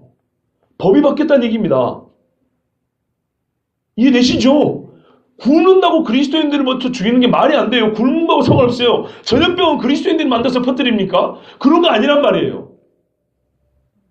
이런 일이 벌어질 때쯤에는 사회적 합의에 의해서 반기독교인에 대한 법이 제정이 될 것이고 그 법에 따라서 기독교인들은 어떻게 보면 이 사회의 불이함, 이 고난에 대한 원흉으로 더욱 지목되어 그리스도인들은 합법적으로 죽임을 당한다, 이런 말입니다. 주여, 그러면 과연 이때 무슨 일이 있기에 비그리스도인들이 그리스도인들을 집단적으로 잡아주고 죽일 수 있는 그런 일을 아무렇지도 않게 행사하고 또 그것이 처벌받지 않습니까? 사람을 죽인다고 왜 처벌받지 않습니까? 그거는 다시 말하면 합법적인 건데요. 어떻게 해서 이런 일이 벌어질 수 있을까요? 그래서 그 일이 일어나는 모든 이런 배경이 있을 거 아닙니까? 그래서 제가 지금 배경을 봐야 된다고 지금 좀 설명을 길게 하는 겁니다. 이 시대를 한번 봐보세요. 평화와 관용의 관념이 지배하는 시대입니다. 평화를 해치면 공공의 적이 됩니다. 관용, 괜찮다가 관용입니다. 원래 관용은 그런 뜻이 아닙니다.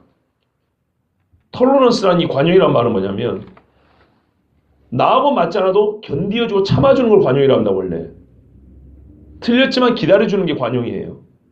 아시겠죠? 자식이 잘못했지만 진단에 내치 않고 아버지 한번 참아주는 거예요. 이게 관용이에요. 근데 현 시대 2000년 이후의 관용은 뭐냐면 참아줄 필요 없어요. 처음부터 괜찮은 거예요. 그래도 괜찮아, 이게 관용이 되어버렸어요. 그런데 그래도 괜찮지 않다고 말하는 기독교는 어떻게 될까요? 당연히 사회적 미움의 대상이 되겠죠. 너무 조화하지 마세요. 누군가 지금 나를 봐준다고 해서 조화하지 마세요. 복음 진리를 전할 때는 반드시 공공의 적이 됩니다. 내가. 또 이 시대는 어떻습니까? 종교가 통합되는 시대입니다. 유엔에서 종교 통합에 대한 결의가 이게 통과됐다고 말씀드렸습니다. 절대 진리를 사상적으로 부정하는 시대입니다. 포스트 모더니즘이라고 그러잖아요. 그죠? 여러분, 소위 계몽주의라고 했는데요. 이 계몽주의 사상은요, 이성제의를 중심입니다. 그런데 여기서 이성은 우리도 지금 저 같은 한목사도 여러분 설교할 때 이성적으로 지금 말하잖아요. 이걸 분석하고 이걸 해석해 주잖아요. 이건 이성 있으면 불가능합니다. 근데 이 시대가 말하는 이성은 어떤 이성이냐면 앞에 수식이 붙어요. 성이 붙는다고요. 이름에 성이 있는 것처럼 자율이성입니다. 자율적 이성적 존재로서 인간을 말하는 것입니다. 그게 무슨 말입니까? 자율은요, 법입니다. 자기가 법인 이성의 시대를 말한 겁니다. 하나님이 법을 만들었고 그 법을 해석할 수 있는 능력으로서의 이성. 하나님의 말씀을 알아먹을 수 있는 이성. 따먹으면 죽으리라. 아, 무슨 말 알아먹죠? 태초에는 천지창 알아먹죠? 이건 이성이 있어야 되는 겁니다. 그런데 이 시대가 말하는 한 300년 가까이 된 인간의 이성적 존재라고 할 때 이성은 뭐냐면 자율적 존재로서 이성입니다. 분명히 기억하시면 이 차이가 있습니다. 기독교는 이성을 무시하지 않아요. 그런 줄 알고 밖에 사람이 무시하다고 우리는 꼴통이 나는데 그런 말 아니에요. 너희가 주장하는 이성을 인정 안 하는 것 부분이에요. 어떤 이성이요? 자율적 주력. 자기가 주인이고 자기가 법과 자기 삶의 도의 주관자인 이성을 따르지 않는다 이런 말입니다. 아시겠죠? 그런데 이 시대는 자율적 이성, 인간의 이성이 스스로 법이 된 시대이기 때문에 절대 진리를 주장하는 그리스도인들은 미움을 받게 되어 있습니다. 이게 쌓이고 쌓이면 어떻게 될까요? 모든 도덕법과 윤리가 철저히 무너지는 시대인데 여기 대해서는 두 말하면 잔소리죠. 그리고 또 하나는 인간에 대한 이해가 달라집니다. 영적 존재로서의 인간은 지금 말하지 않습니다. 신경외과, 정신과 가보세요. 신경세포 덩어리로서의 인간을 얘기할 뿐입니다. 영적 세계를 말하지 않습니다. 폭력과 잔인함이 평범한 생활이 되어버렸습니다. 힘드세요? 여러분, 교과서와 시험에서 반기독교적인 답안을 쓰도록 유도하고 그렇지 않으면 틀렸다고 불이익을 줍니다. 동성애 설교할 때 말씀드렸잖아요. 동성애에 관해 틀린 것은. 그런데 거기 보면 동성애를 인정하지 않으면 전부 다 오답이에요. 점수가 깎여요. 그러면 누가 점수 하는 시대에 그거를 인정하겠습니까? 이게 1, 2년이면 그런다 치죠. 10년, 20년 쌓이면요. 그 아이들이 20대, 30대가 돼버렸어요. 뭐 어떻게 할 게 있습니까? 그럼 이 시대를 자세히 보십시오. 마치 나사의 꼭대기를 향해서 빙글빙글 돌면서 정점을 향해 가는 것입니다. 사회의 모든 분야와 영역이 하나로 반기독교를 외치고 있습니다. 지금은 전면을 걸 내세우지 않아요. 속에 들어있는 것들이 다 이런 것들입니다. 이게 겉으로 다 표면화될 때는요. 즉 사회적인 공포와 말할까요? 혼란이 있을 때 이것들이 폭발되면요. 그 모든 화살은 기독교인이라고요. 법적으로 제재됩니다. 반기독교적인 법이 제정이 되면 기독교인들은 잡아주고 넘겨주는데 어떻게 해요? 사람들이 아무 거리낌이 없고요. 재미를 붙일 겁니다. 옛날에 여러분 봐보세요. 예수님들 잡아주고 얼마나 재미있게 했는지. 여러분 제발 이제라도 아직 이루어지지 않은 일이라고 지진을 무시했던 것처럼 그러지 마시고 라오디게아 교회였던가요? 안약을 사서 눈에 바르라 그랬습니다. 안약을 사서 눈에 바르셔야 될 때입니다. 지금은. 물론 제가 말씀드리지 않아도 여러분 각자 어느 정도로 다 알고 있는 이야기입니다. 그러나 우리는 지금 공이 같은 시간에 같은 자리에서 같은 하나님 말씀을 보고 있습니다. 말씀보다 정확한 게 없습니다.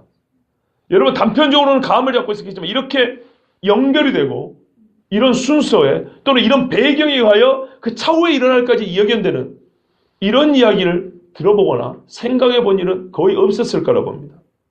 물론 제가 몇 달 전에 연초인가요? 24장의 이 이야기를 가지고 한번 쫙 설교했습니다. 그때는 이렇게 자세하게는 안 했습니다. 그러나 그걸로 충분했어요. 그러나 지금은 마태복음 진짜 강의 시간이니까 제가 조금 더 세밀하게 말씀드립니다.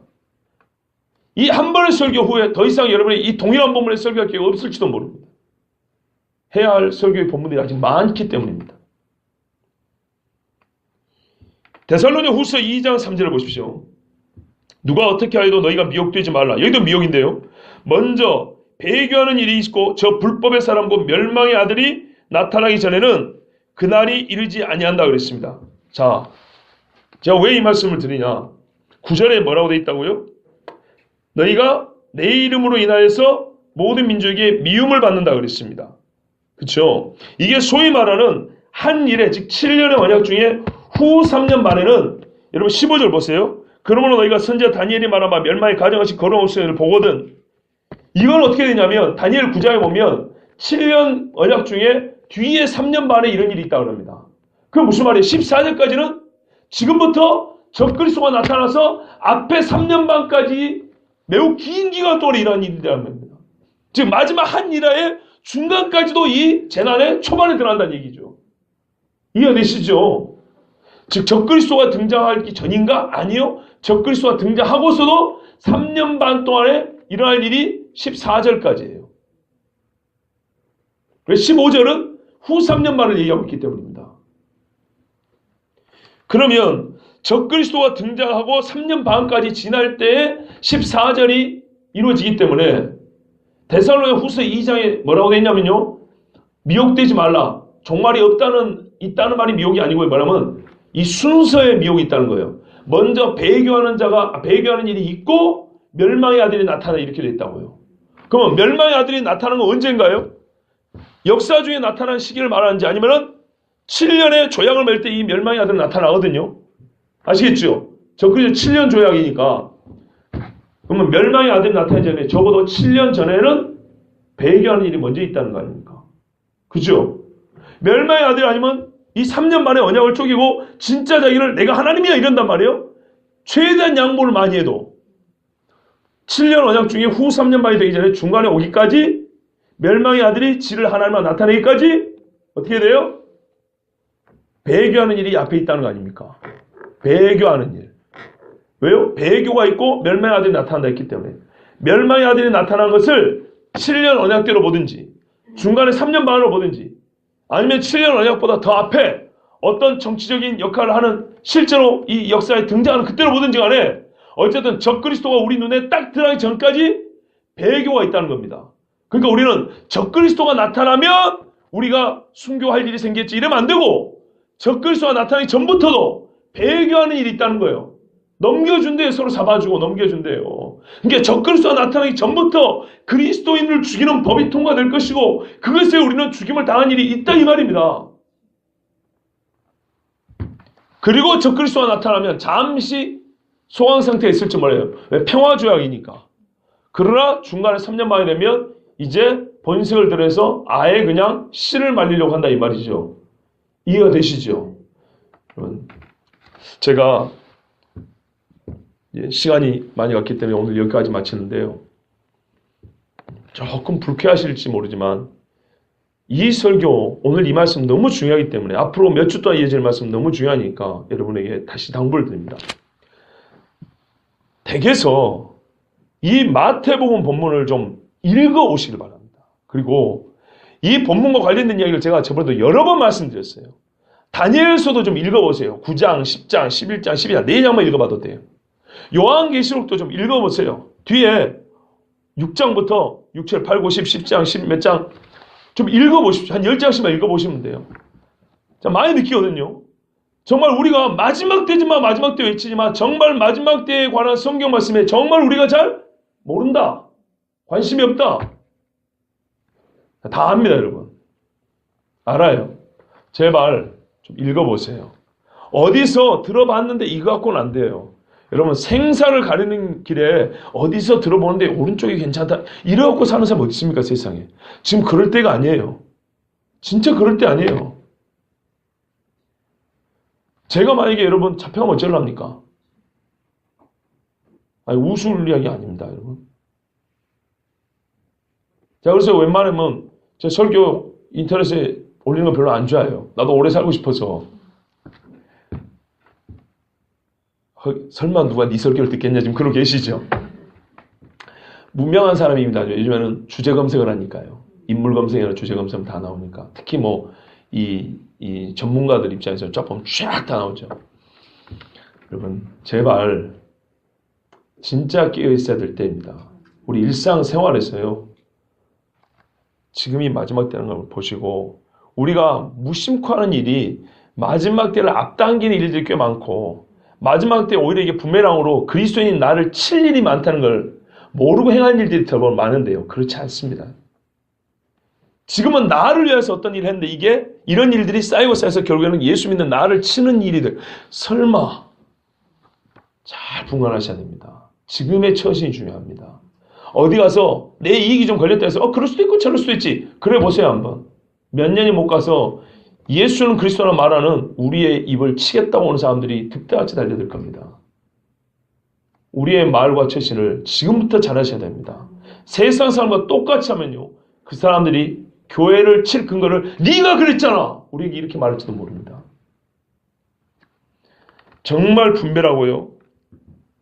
우리가 지금 받고 있는 이 구원의 믿음, 예수 그리스도의 복음, 그리고 그분이 복음은요 다시 온다까지가 있어요. 다시 안 오면 이게 어찌 복음이 되겠습니까? 그렇기 때문에 십자가에 죽으신 예수님이 구름 타고 다시 오신다는 이때 이 모든 전천수의 복음을 정말 세밀하게 봐야 될 때고요. 이걸 어떻게 지켜나갈 것인지 기도해야 되고요. 그리고 중요한 건 뭐예요? 미혹이라고 그러잖아요. 슬그머니 들어서 물고 나간다 이 말입니다. 제발 좀 지혜로워야 됩니다. 시간이 되면 한 가지만 더 말씀드리고 마칠게요. 왜 성경에는 내가 너희를 세상에 보냄이 양을 2리떼 가운데 보낸다 했어요. 양 한 마리 2리떼 가운데 하면 뼈라도 추리겠습니까? 못 추리겠죠. 근데 그러면 어떻게 살아야 된대요? 아니요, 그전에요. 비둘기같이 순결하고 자기 자신이 먼저 더러워지면 끝나는 거예요. 두 번째는요. 뱀같이 지으라 그래요. 이 뱀에 대한 우리 부정적인 우리 신정적 그런 이미 어떻게 보면 편견이 있기 때문에 그런데 예수님에서 뱀의 어떤 그런 뭐랄까요 옛날에 사람을 속이는 그런 측면을 얘기하는 게 아니에요. 누룩도 오염시키는 거하고 부풀게 하는 거 나눠서 얘기했잖아요. 여기서는 뱀의 지혜를 얘기하는 거예요. 뱀의 다른 걸 얘기하는 게 아니시겠죠? 왜요? 그죠? 지혜만 얘기하는 거예요. 뱀같이 지혜로운 것이 이 환난의 때를 살아가는 그리스도인의 자세라는 거예요. 그럼 왜 지혜를 얘기하는데 뱀을 얘기했을까요? 대개 도시생활 한 분들은 동물원에서 뱀을 보시죠. 근데 자연 상태에서 뱀을 보신 분들 혹시 한번 손들어 보십시오. 아 진짜로요? 예, 우리는 이게 문제라니까요. 안 들어요. 자연 상태에서 뱀을 보면요. 뱀은 그렇게 강한 동물이 아닙니다. 왜 그런지 아십니까? 뱀은 일단 빠꾸를 못해요. 후진이 안 됩니다. 걔는. 앞에 들어갈 때 잘 보거나 이렇게 돌아 나와야 됩니다. 뱀의 생물학적 특성이 그래요. 해부학적 특성이랄까요? 뱀은 빠꾸를 못합니다. 비늘 때문에. 무조건 전진밖에 안 됩니다. 잘 들어가야 됩니다. 그러니까 들어갈 때. 나올 수 있는 공간이 있어야 돼요. 어쨌든 뭐 나오긴 나옵니다만은. 하여튼 뱀은 후진이 안 돼요. 그리고 보세요. 온몸이 방어기관이 없어요. 주둥아리밖에 없어요. 방어 내지 공격이 주둥입니다. 물론 몸으로 감을 수 있지만 대가리를 잡으면은 죽는다 그러죠. 근데 큰 뱀은 대가리 잡으면 내가 죽습니다. 작은 뱀을 대가리 잡는 겁니다. 왜냐하면 대가리를 잡으면 본능적으로 감습니다. 감는 힘이 얼마나 세냐. 자기 몸집 정도 된 애들은 뼈를 으스러버립니다.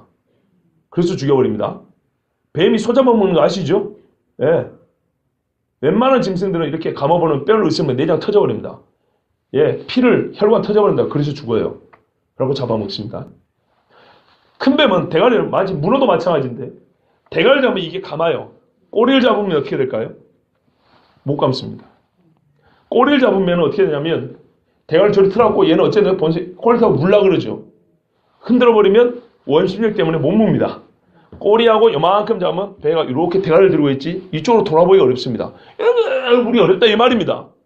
제가 지금 말씀드린 것은 뱀에 대해서 세밀한 걸 말씀드리는 게 아니고 봐보세요. 눈이 앞에 있고 몸이 길기 때문에 자기에게 닥친 위해를 보기가 어렵습니다. 우리 봐보세요. 상당히 눈하고 몸이 가까운 데 있어요. 상대적으로. 다른 짐승들은 되게 그래요. 그리고 봐보세요. 몸 앞에도 나를 보호할 수 있는 손이 있고요. 몸 뒤쪽에도 발이 있어요. 짐승들도 그렇죠. 근데 뱀은 공격기관이 앞에 하나밖에 없습니다. 피부가 어떻습니까? 가죽이 두꺼운가요? 털이 있나요? 아니죠. 시골에서 뱀을 잡아본 말입니다. 일반 짐승들은 개를 돌을 던지잖아요. 그러면 깨개고 맞고 가죠. 피가 납니다. 그래도 안 뭅니다. 며칠 있으면 아물어요. 상처는 좀 나도 살아요. 뱀은 어떻게 되는지 아세요? 제법 큰 뱀도 논두렁에서 돌 하나 확 던지면 대가리 안 맞고 몸뚱이 맞아도요. 한 시간쯤 왔다 보면 비틀비틀하다가 죽어 있어요. 피부 조직이 아주 약합니다. 무슨 말씀이냐? 뱀은 독이 있어서 한 방에 있는 것뿐이지 전체적으로 보면 상당히 취약한 데가 많아요. 방어할 때가 너무 길다고요. 저 뒤에까지 있어요. 누가 꼬리 잘라버리면 앞에서 어떻게 못해요. 사람은 공격과 방어기관이 몸 전체에 퍼져 있는 셈이에요. 발이 있고 손이 있으니까. 뭐 짐승처럼 긴 발톱은 없어도. 그렇지 않습니까? 일반 짐승들은 몸 전체에 나름대로 공격과 방어기 분포가 이렇게 골고루 되어 있는 편에 뱀은 대가리에만 있습니다. 대가리에. 그리고 피부 조직 자체가 약합니다. 빠꾸도 안 됩니다. 걷지도 못해요. 뭐도 못해요. 기댕기 말입니다. 뛰지도 못해요. 땅에만 붙어 있어야 됩니다. 이런 저런 거 볼 때 상당히 불리한 조건이 많습니다. 그럼에도 불구하고 같은 체구의 다른 짐승들을 만나면 강력한 힘을 발휘합니다. 어째서 그럴까요? 그 이야기입니다. 상대적으로 약한 구조를 갖고 있습니다. 뱀은. 그러나 생각보다 달리 다른 짐승에서 강세, 생태에서 포식자의 우위에 있습니다. 기독교인들의 폭력을 쓰라는 게 아니에요. 기독교인들이 상대적으로 우리는 쓸 수 있는 도구가 별로 없어요. 매우 약한 구조를 갖고 있습니다. 사회적으로. 그렇죠. 그러나 살기 위하여 우리에게는 작은 것을 가지고 매우 잘 활용할 수 있어야 한단 말입니다. 그걸 하나님이 도와주시죠. 그래서 전신갑주를 취하라 그러지 않습니까? 하나님의 말씀의 검으로 싸우라 그러지 않습니까? 예? 우리 인간이 갖고 있는 사회적 제도나 보장이나 무슨 동맹이나 연맹이나 이런 거 가지고 인간들이 싸울 수 있는 거 없어요. 오히려 그때다 우리를 포위하고요. 우리는 이기고 싸울 만한 도구가 별로 없어요. 우리의 싸울 만한 도구는 뭐밖에 없어요? 말씀밖에 없어요. 말씀과 성령밖에 없어요. 세상을 보기에는 매우 약해 보이지만 사실은 이게요. 우리를 진짜 다 죽은 시대에도요. 남은 자가 되게 할 수 있는 생명의 보화 같은 거예요. 뱀같이 지으라는 거예요. 그러니까 우리가 이 자연 상태에서 뱀을 받아요. 강하게 보입니다. 예, 강합니다, 실제로. 그러나 약할 수밖에 없는데 강하단 말이에요. 왜 그러냐? 이거를 잡아야 거예요. 성경에 그러냐? 예수님은 지혜롭기 때문이라고 했어요. 그리스도인의 지혜로움. 말씀 안에 묶여있는 사람은 상당히 지혜롭습니다. 그래서 이 지혜가 있으면 이게 사진지 생진지를 분간할 수 있어요. 그렇죠. 그래서 불의한 청징이 많던 못하게 눈이 어두워서 살면 안 되고요. 우리는 진짜 눈을 똑바로 두고요. 안약을 사서 눈을 발라서 이 시대를 봐야 됩니다. 전염병도 왜 그런가? 이것이 이 하나의 사건으로 살면 이게 쌓이고 이런 일이 많이 하고 이런 일이 반복되는 이유는 무엇일까? 왜 그럴까? 무슨 일이 준비되어 있는 걸까? 이런 걸 봐야 된다는 것입니다. 그리고 대처를 해야 되겠죠. 이왕이면 이 대처를 할 때 조직적으로 대처하면 좋고, 이왕이면 그리스도인 중에 국가의 관리라든지 뭐 국회의원이라든지 이런 사람들이 있어서 법적으로 뭐랄까 행정적으로 이렇게 보호를 해주면 참 좋겠지만, 뭐 이 나라의 그리스도인 정치가들은 그런 사람들이 별로 없는 것 같아서 좀 마음이 아픕니다만, 우리가 그래서 하나님 말씀을 조금 더 세밀하게 듣고 자세히 알고 그 다음 어떻게 해요? 기도해야 됩니다. 기도하지 않으면 안 됩니다. 하나님께서 분명히 말씀했어요. 지금은 막는 자가 있다고 그랬어요.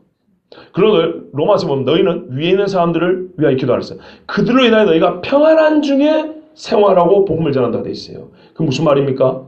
이 세상의 권력자 중에 그가 그리스도이든 비그리스도이든 간에 이 시대를 통탄하면서 이러면 안 된다고 깨어있는 사람이 한 사람이라도 있으면, 10사람, 100사람 있으면 적어도 그 나라의 기독교인의 핍박은 다른 나라보다는 약할 수 있겠죠.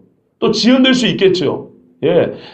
데살로니가후서에 보면 지금은 막는 자가 있다고 그랬어요. 이 막는 자는 천사냐 아니면 사람에서는 하나님에서는 어떤 사람이 할 때 하나님의 세운 분명히 잘하고 있기 때문에 사람일 가능성이 큰데요. 이 사람들은 일반 사람들 말하는 게 아니고 권세 있는 자들 중에